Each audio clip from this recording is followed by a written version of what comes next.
Assalamualaikum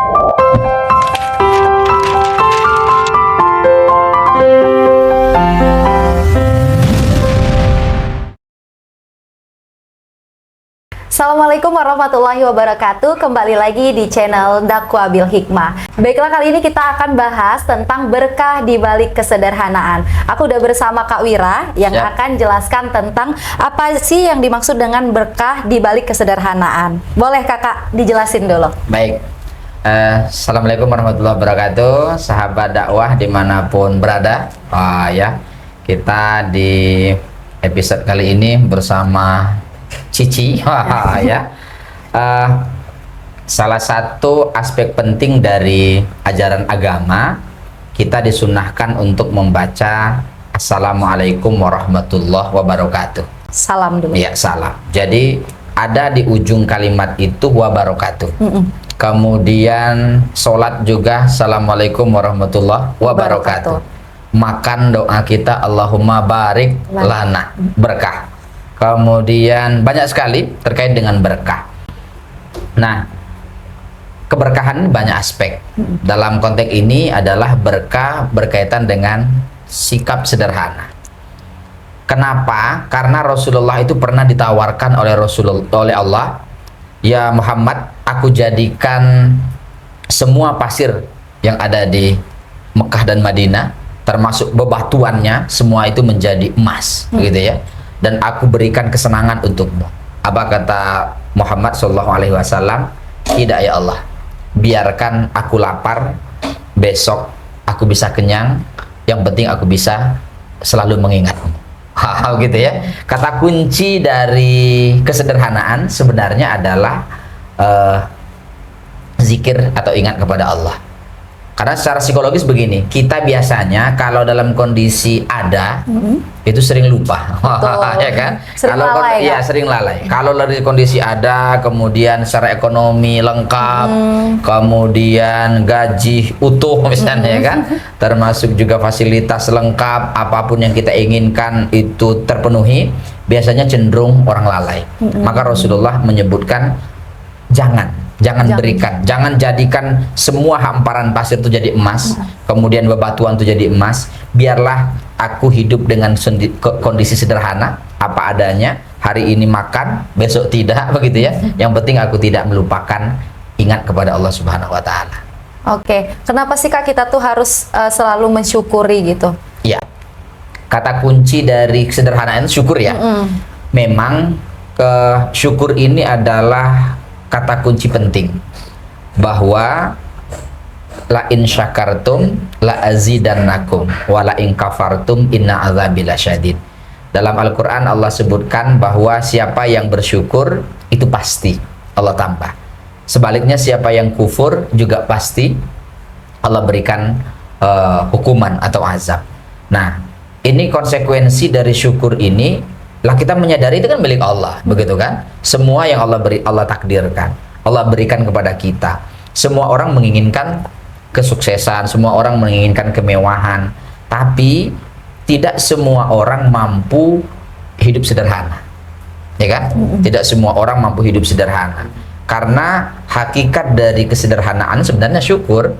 Kita ingat, misalnya saat lagi makan, minum, begitu ya kan? Ketika kita makan, berapa banyak orang yang berjasa kepada kita sebagai bentuk syukur kan, sehingga kalau makan misalnya satu piring sudah mulai berpikir jangan sampai tidak habis misalnya kan. Minum juga demikian. Kenapa? Karena ini Allah yang mentakdirkan makan, dan itu banyak usaha orang, usaha petani, usaha pupuk, usaha pengelola, bahkan sampai kepada perusahaan. Ada yang masukkan ke karung begitu ya, sampai ada penjual ke rumah kita. Semua itu, jadi ada sebagian ulama itu sebagai bentuk kesederhanaannya ketika dia makan itu sampai nangis begitu ya, sampai nangis meneteskan air mata. Betapa dahsyatnya kekuatan kesederhanaan, karena orang yang sederhana itu akan melahirkan sifat syukur yang mendalam.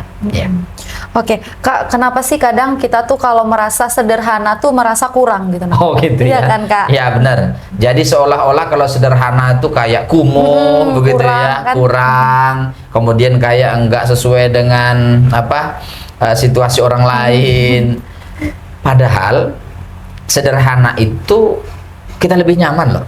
Lebih nyaman kan? Kita tidak dituntut seperti orang lain. Kita jadi diri sendiri, ya kan? Karena kalau kita merasa kurang terus, ya apa yang mau dikejar? Coba makan. Saya kira untuk usia saya lebih hampir 40 tahun ini, kayaknya mau 3 piring atau 2 piring lebih itu sudah mulai susah begitu ya kan. Minum juga yang berlebih juga susah. Ya kalau usia ini Cindy kayaknya memang masih bisa begitu ya, lebih dari itu. Artinya pakaian juga. Apa yang perlu kita mau berlebih? Pakaian. Oke, baju ada 1 lemari. Yang bisa dipakai cuma satu setiap kali, ya kan? Masa iya, walaupun seharganya 1 juta misalnya gitu ya, atau 2 juta pakaian yang kita pakai, itu pasti satu yang kita pakai. Betul. Jilbab juga begitu, termasuk juga pakaian-pakaian lain. Nah, sesederhana itu kita berpikir, maksudnya sesederhana itu supaya kita tidak merasa kurang. Apa yang kurang dari kita, semakin kita kejar, semakin kita merasa kurang, semakin kurang, begitu ya kan? Semakin kita bersyukur, semakin kita merasa puas, nyaman, tenang. Itulah sebenarnya keberkahannya. Keberkahan dari kesederhanaan itu, begitu. Ya jangan malu juga apa adanya, misalnya kan? Ya justru hari ini kayaknya memang yang dirindukan itu adalah apa adanya. Kalau yang glamor, kemudian film-film itu sudah banyak, ya kan? Nah, tapi menampilkan apa adanya, saya kira ini adalah satu hal yang penting hari ini, dan itu menunjukkan kejujuran juga, bahwa siapa yang sederhana, siapa yang syukur, siapa yang merasa tidak kurang, itu kan bagian daripada jujur apa adanya, tidak memaksakan diri. Kak, apakah sederhana tuh sudah bisa menjamin kita tuh mendapat berkah? Oh iya, jadi tentu memang sederhana yang diberkahi itu tentu satu, kita apapun yang terima itu karena Allah. Niatkan kembali karena Allah. Jangan lepas bahwa semua ini qadarullah. Semua ini ditakdirkan Allah. Karena Allah yang takdirkan, artinya kan dalam rukun iman kita kan ada yang keenam itu percaya qada dan qadar. Kalau sudah percaya kepada qada dan qadar, termasuk apapun yang Allah berikan, ya sudah kita syukuri begitu ya. Yang artinya siapa yang merasa hidupnya apa adanya, sederhana, tidak memaksakan diri, kemudian kalaupun ternyata lebih pun, ya harus tetap menjadi pribadi yang apa adanya begitu, niatnya ditata, insya Allah berkah. Yang kedua, ciri berkah itu bermanfaat, ya kan? Ada uang 1 miliar tapi di bank misalnya ya tidak bermanfaat, berarti kan ya di bank ya untuk orang aja begitu ya. Masih mending uang itu 100.000 kemudian dikelola, kemudian kita misalnya jual makanan ringan dan ternyata itu bermanfaat untuk keluarga, kemudian ada untungnya, misalnya itu kita sedekahkan, itu kan bermanfaat. Ada mobil mahal, saking mahalnya tidak berani pakai, misalnya begitu ya. Itu membuat kita ya susah begitu kan, membuat kita lebih sulit. Nah, termasuk popularitas. Misalnya ada ungkapan Gus Baha itu begini, saya dulu itu enjoy sekali ketika naik bus, naik angkot begitu ya kan, karena orang tidak mengenal dia sebagai ulama, kemudian dan tidak banyak yang minta foto-foto gitu ya kan. Ketika sudah mulai terkenal, kemudian ini viral, orang semua mengenal dan semua orang mau live streaming kan begitu, itu justru tertekan begitu ya kan. Menurut beliau justru saya lebih enak posisi tidak populer begitu kan. Nah, ini pelajaran betapa pentingnya kesederhanaan. Saya kira itu menjadi penting, bahwa siapa yang sederhana sebenarnya selama dia niat karena Allah, kemudian ada manfaat yang baik dirinya ya kan, baik dirinya ke orang lain, itu mendatangkan keberkahan dari Allah Subhanahu wa Ta'ala. Oke Kak, gimana sih cara kita tuh menimbulkan barokah diri kita untuk orang sekitar gitu? Oh gitu ya, benar, karena kadang-kadang berkah itu untuk diri sendiri ya kan. Padahal berkah itu artinya ziyadatul khair, nambah kebaikan, nambah baik. Artinya untuk diri kita itu nambah baik. Kalau misalnya ada rezeki, apakah nambah baik atau bukan? Karena ilmu nambah baik apa bukan? Untuk diri sendiri misalnya kan. Misalnya kita sarjana misalnya ya kan. Kemudian ada magister, ada doktor, profesor misalnya. Itu semakin tinggi ilmu, apakah bermanfaat untuk diri kita atau untuk orang lain. Nah, ukurannya misalnya yaitu bermanfaat atau tidak, misalnya kita bisa untuk diri kita dulu. Ini ada uang, ada ilmu, berubah nggak pikiran kita? Berubah tidak perasaan kita, gitu ya kan? Berubah tidak cara kita bersikap, perilaku kita. Semakin tinggi ilmu, semakin menjulang, semakin sombong, berarti tidak bermanfaat, tidak berkah, begitu kan? Kemudian termasuk juga ke orang lain. Ke orang lain, kita ini berkah atau tidak untuk buat orang lain? Seberapa kita memberi manfaat? Kalau bahasa agama itu khairun nas anfa'uhum linnas, begitu kan? Sebaik-baik manusia adalah manusia yang bermanfaat bagi yang lain. Apapun manfaatnya, sekecil apapun. Misalnya di rumah ada pembantu, misalnya kan, bermanfaat nggak dia bagi orang lain? Sangat bermanfaat. Karena dia membersihkan rumah, gosok, membersihkan staf di kantor, misalnya begitu ya. Bermanfaat gak bagi kantornya? Kalau kerjanya main game terus, misalnya kan. Kalau kerjanya tidak pernah masuk beraktivitas, ini tentu ya tidak bermanfaat bagi orang lain. Termasuk juga apapun statusnya, saya kira ketika kita memberikan manfaat bagi orang lain, sekecil apapun manfaat itu, maka itu adalah antara lain berkah. Ciri berkah, sehingga kita mampu memberkahi diri kita dan memberkahi orang lain. Kan seperti dalam Al-Quran surah Al-Isra misalnya, alladzi barakna haulah, misalnya begitu ya. Jadi Allah memberkahi sekeliling, tidak hanya masjid Allah berkahi, sekeliling masjid itu juga berkah. Termasuk misalnya ada air zam-zam, berkah. Kemudian apalagi sekarang ya kan, semua yang ada di Mekah dan Madinah itu jadi berkah, menambah kebaikan. Makam pun jadi kebaikan ya, tempat ziarah, semua orang ada ya, keberkahan berkaitan dengan ilmu, keberkahan berkaitan dengan emosi kita, misalnya dapat rasa tertenang, termasuk keberkahan dalam hal bersikap kita, termasuk mungkin boleh jadi manfaat langsung. Oke, Kak, gimana sih cara kita tuh harus bisa nimbulkan rasa sederhana di era yang zaman sekarang? Wah. Karena kan era zaman sekarang nih agak sederhana tuh agak dipandang gimana gitu, Kak? Gitu ya. Kayak dipandang kumuh gitu yang ya tadi kan? yang kita bahas kurang tadi. kurang gaul begitu kan. Saya kira definisi sederhana itu tidak seperti yang kita bayangkan. Jangan Anda bayangkan sederhana itu rumah bocor, miskin, itu beda kan, Kak? susah gitu ya. Jadi sebenarnya posisi sederhana itu kita dalam kondisi ada, kemudian memanfaatkan apa yang Allah berikan itu sesuai dengan fungsinya. Tidak berlebihan, tidak juga pelit, ya kan? Nah, misalnya Allah takdirkan kita punya rezeki.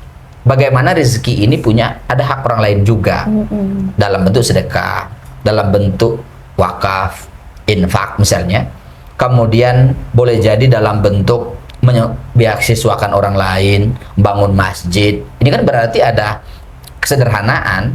Ya, pakaian juga demikian kan. Bicara juga, kalau nggak hati-hati, sederhana itu menyesuaikan tempatnya juga. Misalnya kita bicara dengan orang tua, ya nggak usah juga Cindy menggunakan istilah-istilah yang gaul, termasuk istilah-istilah ilmiah, interpretasi mak itu misalnya gitu ya kan. Ya tentu akan ini sulit dipahami. Itu sederhana, berkata sederhana, berpikir sederhana, bersikap sederhana, itu menyesuaikan siapa yang kita ajak, ya kan? Audien kita siapa? Kalau dia dengan anak-anak, ya bermain peran seperti anak-anak. Jangan pula diajak cerita ya setinggi langit gitu ya kan? Apalagi istilah-istilah yang kita pakai dunia gaul kita, sementara dia ini anak usia 2 atau 4 tahun begitu. Itu juga sederhana.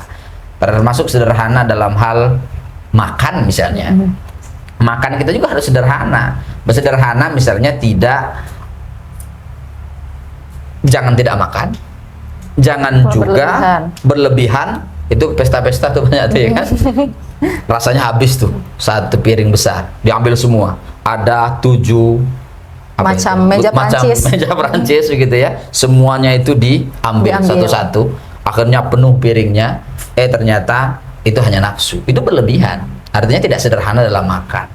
Berpakaian juga demikian. Jadi sederhana itu tidak dalam pengertian ya miskin, saro, begitu kumuh, tidak. Sederhana itu kita menempatkan posisi tengah, di mana itu berfungsi, bermanfaat, tidak lemah dan tidak juga berlebihan.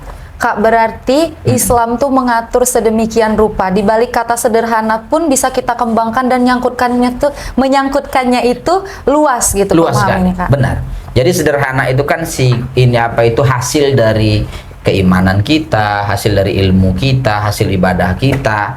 Jadi kemudian lahirlah kepada sikap kita ya sederhana begitu, berpikir sederhana, berucap sederhana, kemudian berpakaian sederhana, semuanya, semua aspek itu bisa kita lakukan dan kita ambil supaya kita belajar untuk menjadi pribadi. Tapi nggak gampang gitu ya, butuh proses kan, latihan, kadang-kadang terpengaruh dengan lingkungan, kayaknya di lingkungan ini harus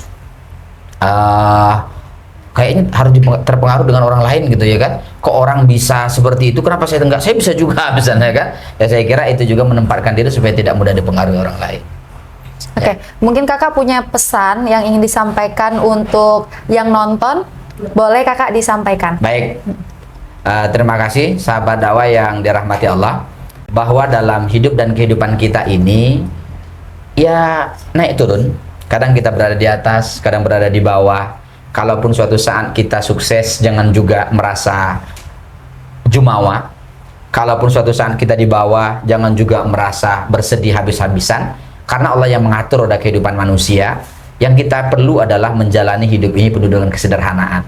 Supaya kita tetap bersyukur kepada Allah, supaya kita tidak, bahasa lainnya itu menggerutu, ya, tidak ikhlas, seolah-olah semua yang Allah berikan ini bukan takdir yang terbaik. Apapun yang Allah takdirkan hari ini itu adalah terbaik untuk kita. Dimanapun kita berada, terimalah itu, kemudian terus memperbaharui. Kalaupun ternyata Allah angkat, sederhanalah. Allah hinakan, juga sederhanalah. Karena itu semua adalah bagian dari kehidupan kita yang kita jalani dalam hidup dan kehidupan ini. Baiklah sahabat dakwah bil hikmah, itu tadi bincang aku bareng Kak Wira. Kita sudah bahas banyak sekali nih tentang berkah di balik kesederhanaan. Semoga bincang-bincang kita kali ini dapat diambil manfaatnya dan bermanfaat, tentunya juga berkah untuk orang yang menonton. Oke. Itu saja yang dapat kami sampaikan, lebih dan kurangnya kami mohon maaf. Kepada Allah sama-sama kita mohon ampun. Wallahul muwaffiq ila aqwamit thoriq. Wassalamualaikum warahmatullahi wabarakatuh. Waalaikumsalam.